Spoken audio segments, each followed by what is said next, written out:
Hello बच्चों, welcome back to our channel bright mind Gurukul. तो हमारा अकाउंट्स का पहला क्लास आपको कैसा लगा?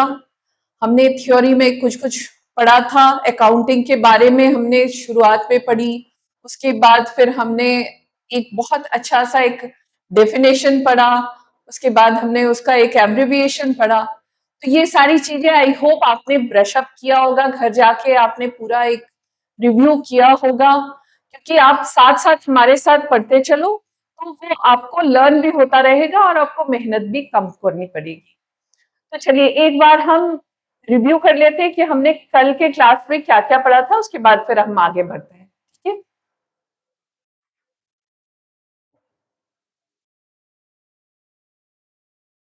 हमने पढ़ा था why accounting is necessary. Accounting के बारे में जानने की जरूरत सबको है, चाहे वो बिजनेस आगे जाके करेगा या वो कोई जॉब में है या वो कोई प्रोफेशन करेगा। ठीक है,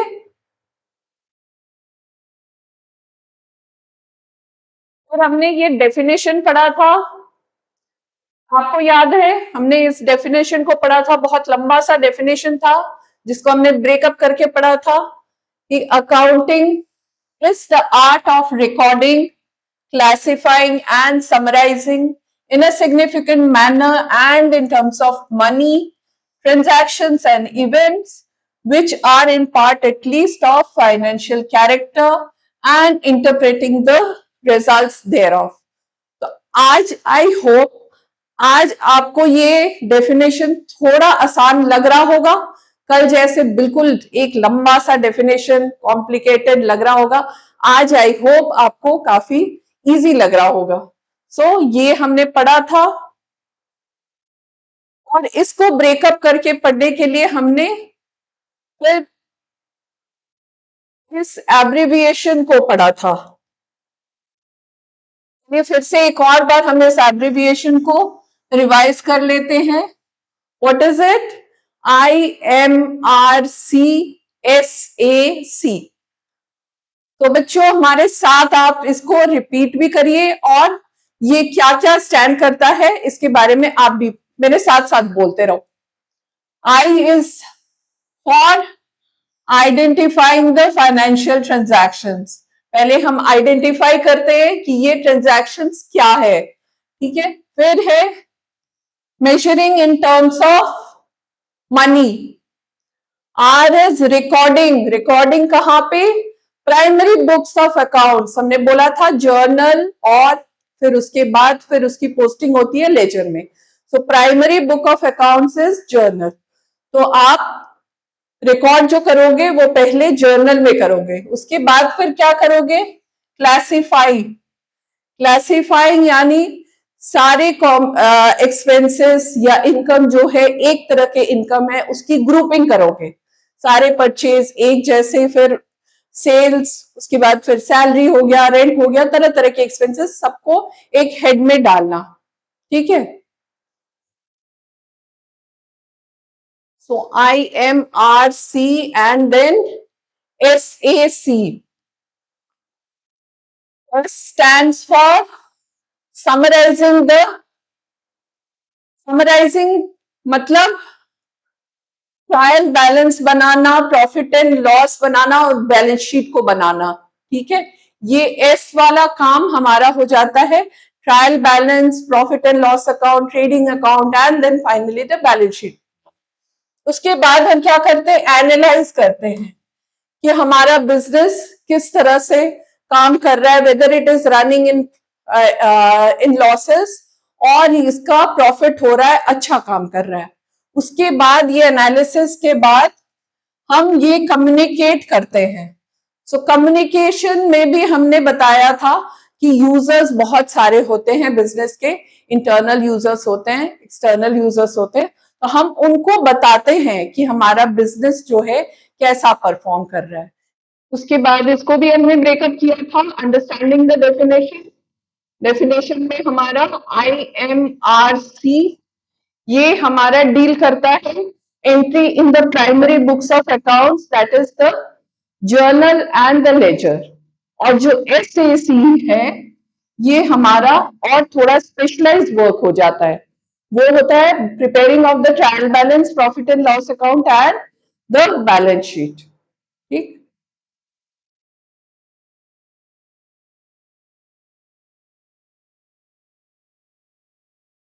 तो हमने पढ़ा था, याद करिए, users, internal users, external users, ये हम लोगों ने डिटेल्स में पूरा पढ़ा था। अब हम आगे पढ़ने वाले हैं ब्रांचेस ऑफ अकाउंटिंग। हमारा जो अकाउंटिंग है उसको तीन डिफरेंट ब्रांचेस में डिस्ट्रीब्यूट किया गया है, और वो मेन मेन है, और भी बहुत सारे हैं, चार पांच हो सकता है पॉइंट्स में ब्रेकअप किया गया है, लेकिन जो हम मेन मेन पढ़ेंगे वो है financial accounts, cost account and management account. ठीक है,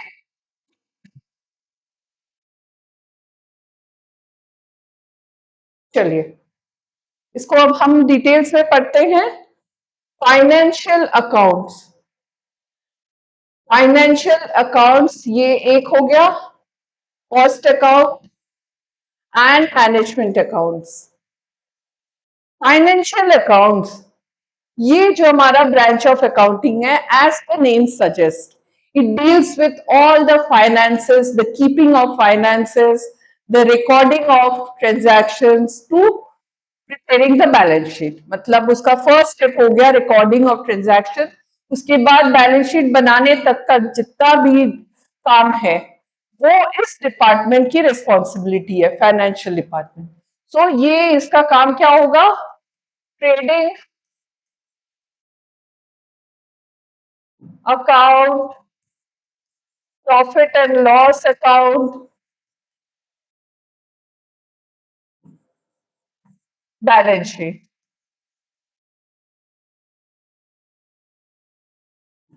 ये बनाना इस डिपार्टमेंट की रिस्पॉन्सिबिलिटी है, और उसके बेसिस पे फिर उसका इनकम टैक्स कैलकुलेशन होता है, तो उसके बाद फिर इनकम टैक्स का रिटर्न अपलोडिंग होता है, बहुत तरह तरह का स्टेप्स है। तो बेसिकली जहाँ पे हमारा ये पूरा फाइनेंशियल ट्रांजैक्शंस का पूरा एंट्री लेवल प्लस इसको पूरा प्रिपेयर करना, ये फाइनेंशियल डिपार्टमेंट का काम है।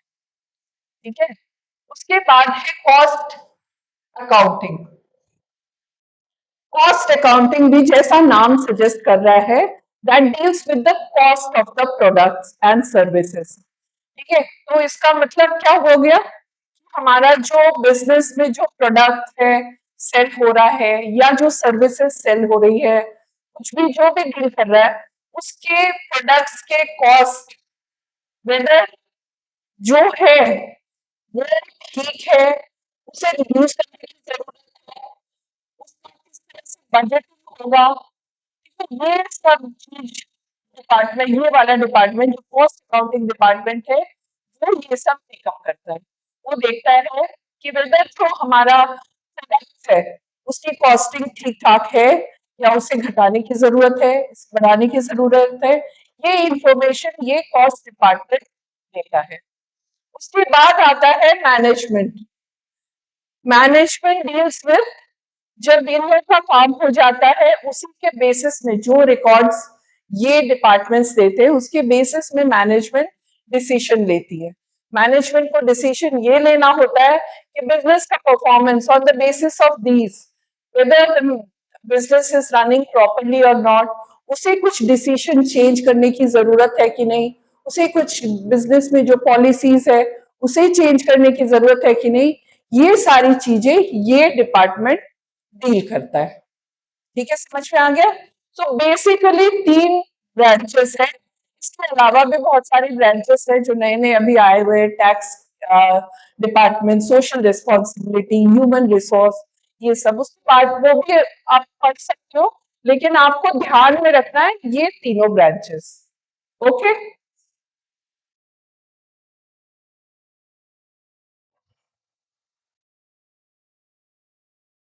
ओके, तो आपने बहुत बार सुना होगा, जब भी आप पढ़ोगे बुक तो ये टर्म्स आएंगे जो डिफरेंट डिफरेंट है, लेकिन आपको लगेगा बड़ा सिमिलर है, इसमें थोड़ी छोटी डिफरेंसेस है।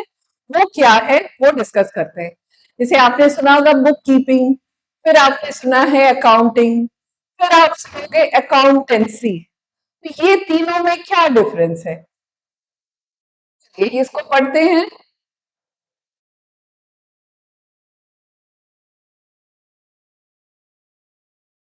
तो बुक कीपिंग और अकाउंटिंग, ये दोनों में बहुत माइन्यूट डिफरेंस है, लेकिन एक बार आप समझ जाओगे तो आपको आगे चल के आप हमेशा इसको डिमार्केट कर सकोगे कि क्या है।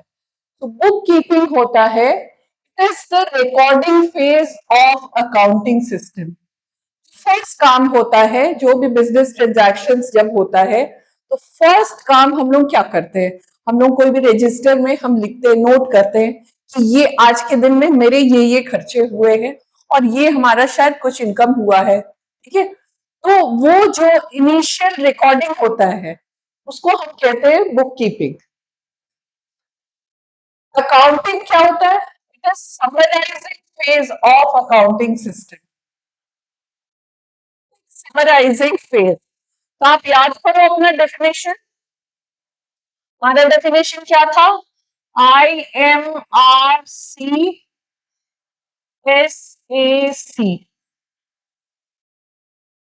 याद आ गया। IMRC, ये वाला जो फेज है ये हमारा होता है बुक कीपिंग का, और यहां से स्टार्ट होता है हमारा अकाउंटिंग, ठीक है। It is the primary stage and bases for accounting. Basis for accounting क्यों, क्योंकि पहले आपकी रिकॉर्डिंग होगी, बुक रिकॉर्ड कीपिंग होगी, आप पहले एंट्री करोगे, उसके बाद तो उसके बेसिस पे आप फाइनेंशियल ट्रांजैक्शंस बनाओगे। तो बेसिक जो प्राइमरी स्टेज होता है वो होता है बुक कीपिंग। ये है secondary stage which begins where the bookkeeping process ends। जब ये एंड हो जाता है इतना काम, उसके बाद फिर अकाउंटिंग स्टार्ट होता है। It is routine in nature and does not require any specialized, सिर्फ एंट्री लेवल करने के लिए बहुत ज्यादा स्किल की जरूरत नहीं होती, सिर्फ अंडरस्टैंड करने की जरूरत होती है कि ये ट्रांजैक्शन क्या है और उसी की एंट्री हो रही है, और इसके लिए analytical in nature requires special skill. यहाँ पे बनता है आपका trial balance, trading account, profit and loss account और फाइनली बैलेंस शीट। ये सब को बनाने के लिए आपको स्पेशलाइज स्किल होना बहुत जरूरी है। आम कोई भी आदमी जिसको इसका नॉलेज नहीं है वो नहीं बना पाएगा, ठीक है। It is done by the junior staff called bookkeepers. It is done by senior staff called accountants. और क्या हो गया पांचवा point, it does not give the complete picture of financial conditions of the business unit। सिर्फ book keeping करके financial position पता नहीं कर सकते, जब तक आप उसको समराइज करेंगे उसके बाद फिर उसका बैलेंस शीट नहीं बनेगा तब तक आप financial condition, financial position of A business आप नहीं पता कर सकते। And this gives the complete picture of the financial condition of the business unit, ठीक है। सो ये 5 पॉइंट्स हो गए, recording phase, primary stage, routine in nature, junior staff इसको करते हैं, and it does not give the complete picture of the financial conditions of the business। यही basically difference है, इसको देख लो, आप स्क्रीनशॉट ले लो।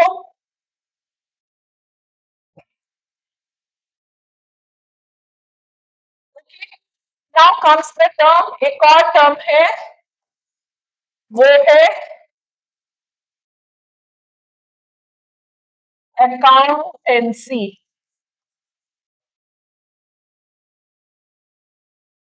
ये क्या डिफरेंट है, अकाउंटेंसी होता है बुक कीपिंग हो गया, अकाउंटिंग हो गया। अकाउंटेंसी होता है ये पूरा covers the whole business structure. मतलब आपका अकाउंटेंसी होता है कि आपने बुक कीपिंग की और अकाउंटिंग की, और उसके बाद फिर जो बैलेंस शीट बनता है वो आपका कुछ रूल्स, रेगुलेशन, प्रिंसिपल्स, कॉन्सेप्ट्स, ये सब पे बेस्ड होता है। तो ये पूरा चीज को आप अकाउंटेंसी कहते हैं। ये पूरा जो सब्जेक्ट है which deals with book keeping, accounting and following all the concepts, conventions and principles, ये सारा को फॉलो करके जो पूरा सब्जेक्ट है उसको हम कहते हैं accountancy. So it is a larger coverage area, larger इसकी कवरेज है, और अकाउंटिंग और बुक कीपिंग ये इंक्लूड करता है। ठीक है, okay. Now we start the next topic, that is objectives of accounting. ये क्या होता है?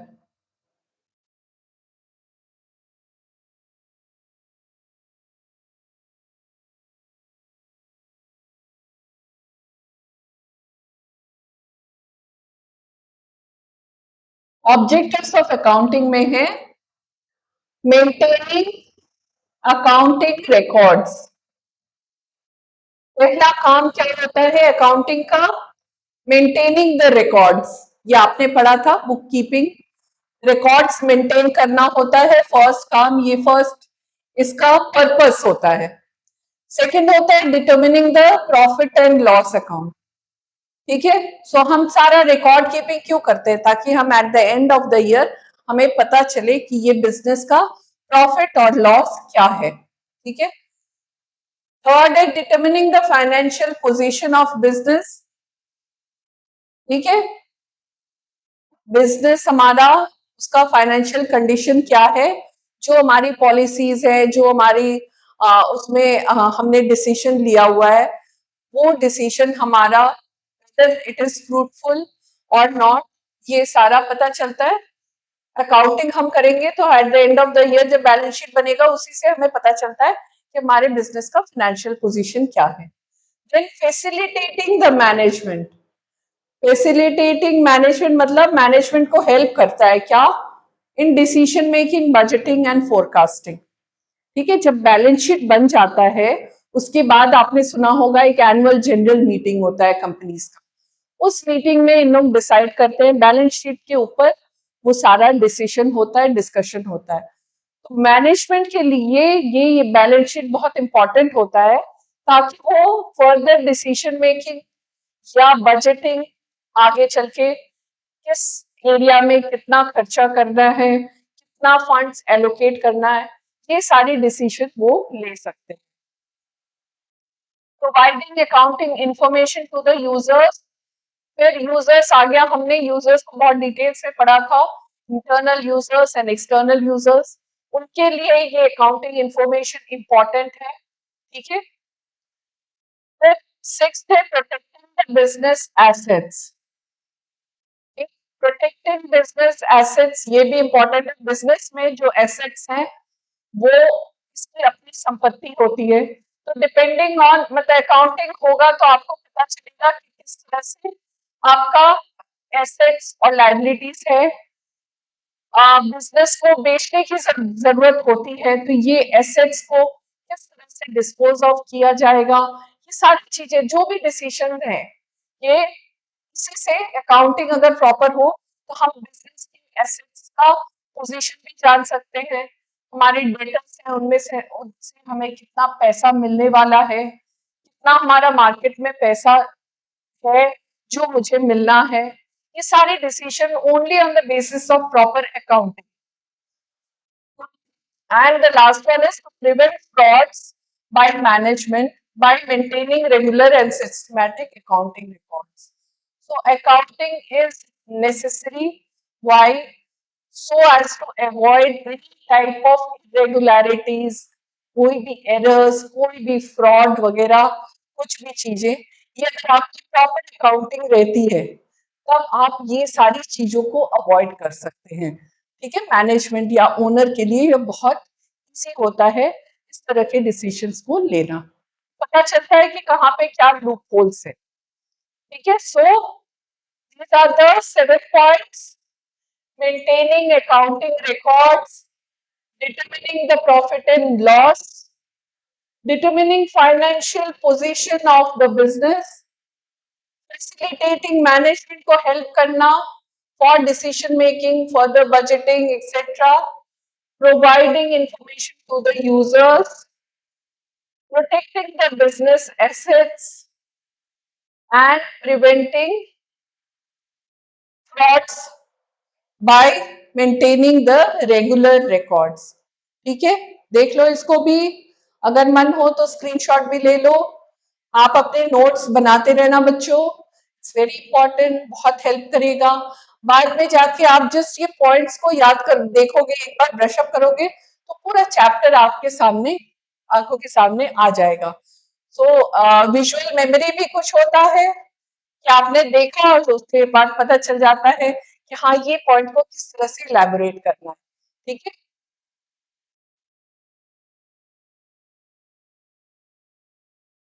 Now advantages of accounting.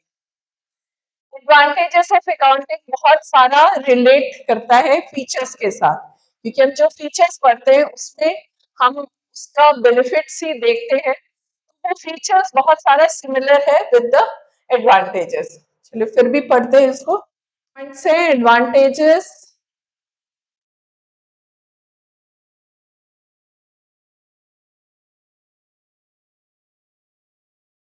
Okay, now the first one is it provides information which is useful to management for making economic decision।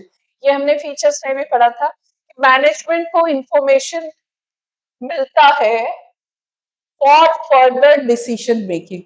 कोई भी decision अगर लेना हो तो मैनेजमेंट तभी ले पाएगा जब उसके सामने पूरा फाइनेंशियल रिकॉर्ड्स रहेगा, प्रॉपर पोजीशन ऑफ बिजनेस जानेगा, तभी वो फ्यूचर कोई भी डिसीजन ले सकेगा। ठीक है, it helps the owner to compare one year's results with those of other years, to locate the factors which lead to changes। ठीक है, ओनर के पास भी प्रीवियस ईयर के फिगर्स से इस ईयर के फिगर्स को कंपेयर करना बहुत आसान होता है, तभी उसे पता चलता है कि बिजनेस हमारा लास्ट ईयर किस तरह था और उसका ट्रेंड क्या है, वेदर इट इज राइजिंग और नॉट। इसीलिए आप आगे चल के देखोगे, प्रैक्टिकल पार्ट मैं थोड़ा सा बता रही हूँ आप लोगों को, क्योंकि हम लोग प्रैक्टिकली भी बहुत कुछ करते हैं। उसमें होता है जब आप किसी भी कंपनी का बैलेंस शीट देखोगे, उसके जो प्रॉफिट एंड लॉस को प्रिपेयर किया जाता है उसमें दो कॉलम होता है, एक आपका करेंट ईयर का फिगर्स रहता है और प्रीवियस ईयर का फिगर्स भी वहां पे रहता है। ये हमारा अकाउंटिंग, ये जो हमारे स्टैंडर्ड्स सेट किए गए हैं कि किस तरह से बैलेंस शीट बनना चाहिए, इसी में ये लिखा गया है। और ये हर कंपनी को ये मेंटेन करना जरूरी होता है कि लास्ट ईयर के फिगर्स भी रहते हैं और इस ईयर के फिगर भी रहते हैं। तो जो भी बैलेंस शीट को देखता है, profit and loss trading account को देखता है, तो उसे पता चल जाता है कि लास्ट ईयर इस बिजनेस का क्या पोजीशन था, तो कंपेयर करने में बहुत इजी होता है। ठीक है, then third, it provides information about the financial position of the business by means of balance sheet, which shows asset. So it provides information about the financial position of the business. ठीक है, आपको इससे accounting अगर proper हुआ तो आप financial statements आराम से बना सकते हो उसके बेसिस पे। So financial position of business जानना बहुत इजी हो जाता है by means of balance sheet which shows the assets and capital and liabilities on the other side। तो बैलेंस शीट को भी रीड करना हम बाद में इसको डिस्कस करेंगे, बहुत इंटरेस्टिंग होता है। बैलेंस शीट में आपका एसेट्स एक तरफ रहता है, राइट साइड में हम पूरा एसेट्स लिखते हैं और लेफ्ट साइड में पूरी लाइबिलिटीज और कैपिटल रहता है। ठीक है, उस बैलेंस शीट से एक पन्ने का जो बैलेंस शीट होता है उससे पूरे बिजनेस का फाइनेंशियल पोजीशन पता चल जाता है, तो उसको बहुत बारीकियों से समझना होता है। इसको हम कभी टेकअप करेंगे, अभी आपके लिए ये बहुत इनिशियल स्टेज है, लेकिन जैसे जैसे हम पढ़ते जाएंगे हम प्रैक्टिकली भी इन चीजों को देखेंगे और आपको बहुत इंटरेस्टिंग लगेगा। तो बैलेंस शीट में पता चलता है कि हमारी एसेट मतलब मेरे पास ये बिजनेस के पास संपत्ति क्या है, उसका एसेट्स है, उसमें डेटर्स वगैरह रहता है, यानी हमको बाहर से कितना पैसा हमको मिलना अभी बाकी है, और हमारी लाइबिलिटीज यानी मेरे को कितना किसी को देना बाकी है। ठीक है, ये पोजीशन पूरा पता चलता है। Fourth, it helps in keeping systematic and complete record of business transactions in the books of accounts, according to specified principles and rules, which is accepted by the courts as evidence. ये जो balance sheet होता है, जो chartered accountant sign करके ये balance sheet देता है, that is accepted universally. बहुत जगह पे अगर सीए का साइन किया हुआ बैलेंस शीट होता है तो आंख बंद करके उसको बैंक्स एक्सेप्ट कर लेते हैं। Even in courts, if suppose कोई केस वगैरह इसका है लगा हुआ है तो कोर्ट में भी उसको एज एविडेंस माना जाता है। ठीक है, it helps a firm in assessment of correct tax liabilities such as income tax हो गया। मतलब अगर आपका फाइनेंशियल रिकॉर्ड्स पूरा प्रॉपर बना हुआ है, उसी के बेसिस पे आपकी टैक्स कैलकुलेशन होती है और उसके बाद फिर वो आपका रिटर्न फाइल होता है। ठीक है, and the last one, properly maintained account helps a business entity in determining its proper purchase price। Purchase price मतलब अगर कभी जरूरत पड़े बिजनेस को अपना, अगर ओनर ने ये डिसाइड किया कि मुझे अब नहीं चलाना है, मुझे सेल करने की जरूरत है, तो उसका अगर पूरा फाइनेंशियल रिकॉर्ड्स प्रॉपरली केप्ट है तो उसकी वैल्यूएशन करना बहुत इजी होता है। उसका परचेज कॉस्ट लगाना, किस प्राइस पे वो बेचेगा, उसको वैल्यूएशन करना बहुत इजी हो जाता है। ठीक है, so we are done with advantages.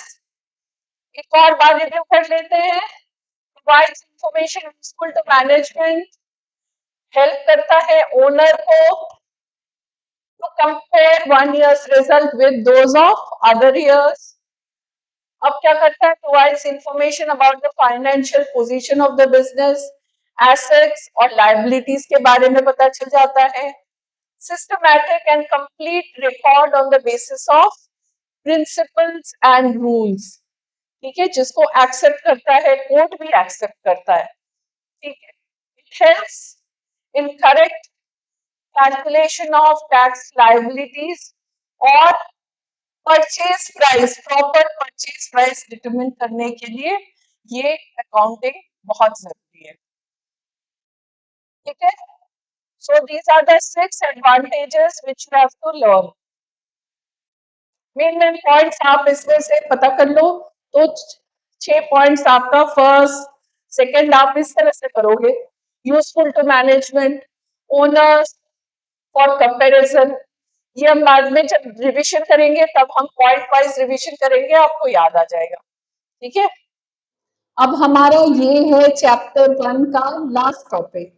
So chapter 1 हमने पूरा थ्योरी पढ़ा है, कवर किया है। आपको अकाउंटिंग के बारे में काफी कुछ आई थिंक क्लियर हो गया होगा, क्योंकि आप स्टार्ट कर रहे हो क्लास 11।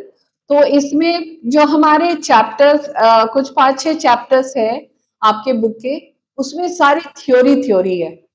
तो थ्योरी भी जरूरी है आपके कॉन्सेप्ट्स को क्लियर करने के लिए, लेकिन हम कोशिश करेंगे आपको छोटे छोटे कॉन्सेप्ट्स को क्लियर करते हुए, प्लस आपको थोड़ा सा प्रैक्टिकल भी हम कराते चलेंगे ताकि आपको ये सब्जेक्ट काफी इंटरेस्टिंग लगे। ठीक है, सो हम आज हमारा जो लास्ट टॉपिक है that is limitations of accounting, उसको हम डिस्कस करते हैं। उसके बाद हमारा चैप्टर कंप्लीट हो जाएगा। ठीक है, लिमिटेशंस में क्या है? First of all, accounting is termed as historical in nature। Historical in nature इसका मतलब क्या होता है कि अकाउंट्स में हम रिकॉर्ड कीपिंग, बुक कीपिंग जो होता है, हम रिकॉर्डिंग करते हैं कोई भी चीजों का, तो हम उसको ओरिजिनल कॉस्ट पे रिकॉर्ड करते हैं और वही बैलेंस शीट आपका फिर नेक्स्ट ईयर आपका वही शो करेगा। तो वो जो भी, जैसे सपोज एसेट्स है, सबसे अच्छा एग्जांपल ये है, कोई भी फिक्स एसेट है, या तो आपने प्लांट एंड मशीनरी खरीदा अपने बिजनेस के लिए, या आपने कोई टेबल फर्नीचर वगैरह जो भी आपने खरीदा, या अपने कैमरा, हमारे लिए ये सब एसेट्स है। तो हमने ये सब चीजें जो खरीदी हैं, तो इसको हम जब रिकॉर्ड करेंगे तो इसकी ओरिजिनल प्राइस पे रिकॉर्ड करेंगे। नेक्स्ट ईयर भी वो उसका ओरिजिनल प्राइस ही दिखेगा। अगर आपके एसेट्स है तो उसमें आपका डिप्रिशिएट होता रहेगा, कुछ एक अमाउंट होता है उससे वो डिप्रिशिएट होता रहेगा। लेकिन हम इसको हमारे ओरिजिनल कॉस्ट पे ही दिखाते हैं, इसीलिए इसको क्या कहा जाता है, हिस्टोरिकल इन नेचर।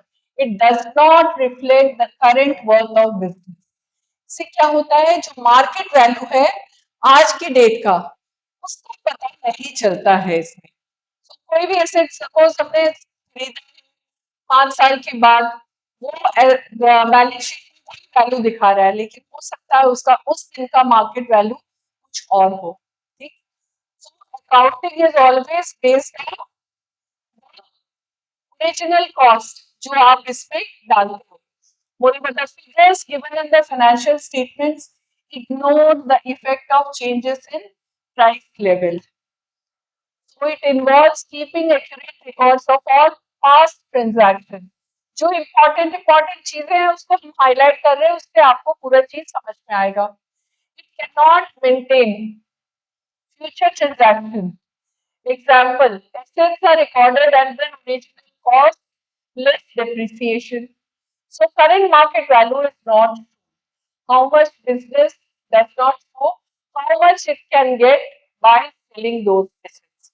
ठीक है, तो ये एक इसका माइनस पॉइंट है। लिमिटेशन आप बताओगे, सारे जो भी इसमें रिकॉर्डिंग होती है वो हिस्टोरिकल कॉस्ट पे होता है, यानी ओरिजिनल प्राइस पे होता है।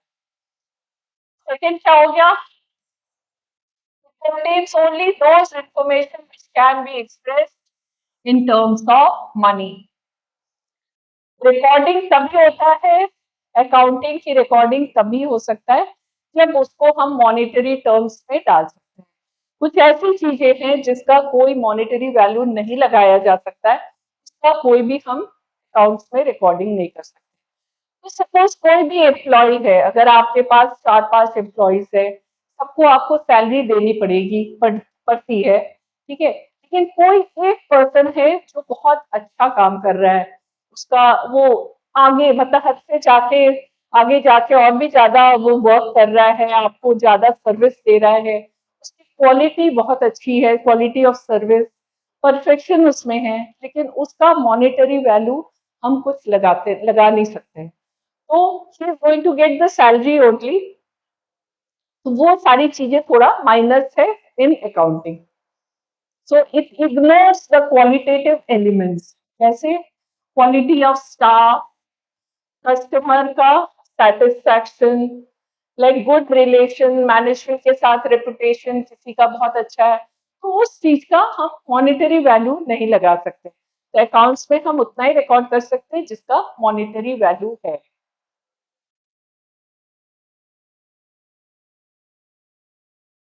और क्या है, may be affected by window dressing। ये एक बहुत इंपॉर्टेंट वर्ड है, विंडो ड्रेसिंग। सो विंडो ड्रेसिंग से क्या मतलब आप समझते क्या हो विंडो ड्रेसिंग मतलब? विंडो ड्रेसिंग मतलब एक्चुअल जो है उससे और ज्यादा बढ़ा के आप मैनिपुलेट करके आप उसको शो करते हो। ठीक है, तो मतलब जो चीज है उसको आप वैसा नहीं दिखाते हो, उसको आप मैनिपुलेशन करते हो। कब जरूरत होता है, जैसे manipulation in accounts present a more favourable position of the business than its actual position. जैसे आप बिजनेसमैन अगर जाता है, उसको लोन लेना होगा, तो वो यूजुअली ऐसा करता है कि अपने बैलेंस शीट में फिगर्स को थोड़ा सा मैनिपुलेट करके शो करता है ताकि उसको ये लोन सैंक्शन हो जाए बैंक से। ठीक है, सो ये सारी चीजें टैक्टिक्स होती है जो अकाउंट्स में यूज किया जाता है। फोर्थ वाला क्या है हमारा, it is not free from personal bias or personal judgment of the people dealing with it. For example, different people have different opinions regarding life of assets or for calculating depreciation या provision for bad debts. इसको भी हम आगे और भी ज्यादा आपको अच्छे से एक्सप्लेन करेंगे। अभी थोड़ा सा ऐसे ही समझ लो कि सब मैनेजमेंट में जो डिसीजन मेकिंग पर्सन है वो अपने हिसाब से सारा डिसीजन बिजनेस का लेते हैं। सपोज कोई बिजनेसमैन हो, वो चाहता है कि छोटा सा एग्जांपल है, जैसे डेटर्स होते हैं जिसको हम सेल करते हैं गुड्स। तो अगर हम गुड्स सेल करते हैं ऑन क्रेडिट तो हमें उससे पैसा अभी नहीं मिलता है, बाद में मिलेगा। ये डेटर्स जो बाद में पैसे देने वाले होते हैं, ये चाहे कुछ दिन के बाद ये बैड डेट्स हो गए या ये पैसे देने से मना करते हैं या ये डेथ हो गई या कुछ इस तरह का पोजीशन हो गया, तो बिजनेस के लिए ये पूरा लॉस हो जाता है। तो अब कुछ बिजनेसमैन ऐसे होते हैं कि वो एंटिसिपेट करते हैं कि हाँ ये लॉस हो सकता है हो, तो वो क्या करते हैं अपने प्रॉफिट में से कुछ पैसा, अगर बिजनेस बहुत अच्छा काम कर रहा है, उसका प्रॉफिट काफी हो रहा है, तो उसने उस प्रॉफिट में से कुछ पैसा वो निकाल के रख लेता है। इसको हम कहते हैं प्रोविजन। प्रोविजन बना के चलता है, ठीक है, कि हमारा आगे चल के अगर लॉस होगा तो हम इस अमाउंट से उस लॉस को कवर कर सकते हैं। और कुछ बिजनेसमैन होते हैं कि चलो ठीक है देखा जाएगा, जब होगा तब होगा, अभी मैं इसमें से कुछ भी नहीं निकालता। तो ये सारी चीजें होती है, डिसीजन डिपेंड करता है इंडिविजुअल पे। तो personal judgement and personal bias of the people dealing with, ये इससे थोड़ा डिफरेंस होता है। किसी का प्रॉफिट ज्यादा दिखता है, किसी का प्रॉफिट कम दिखता है, किसी ने ज्यादा टैक्स दिया, किसी ने कम दिया, इस तरह का डिसीजन डिपेंड करता है on the basis of the decisions made by the management. And the fifth one is it is based on various concepts and conventions, so which may hamper the disclosure of realistic financial position of the business.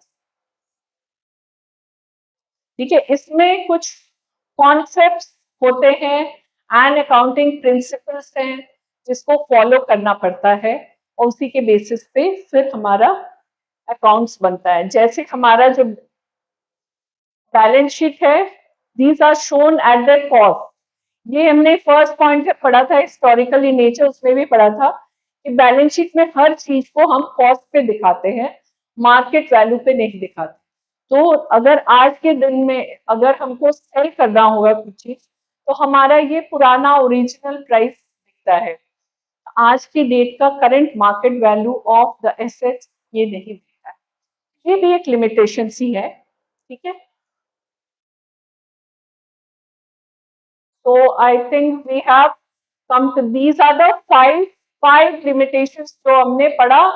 और हमने क्या क्या पढ़ लिया, फिर advantages पढ़ लिया, limitations पढ़ लिया, फीचर्स भी पढ़ लिए, और उसके बाद हमने पूरा अकाउंटिंग का डेफिनेशन और यूजर्स वगैरह सब कुछ हमने इसमें कवर कर लिया।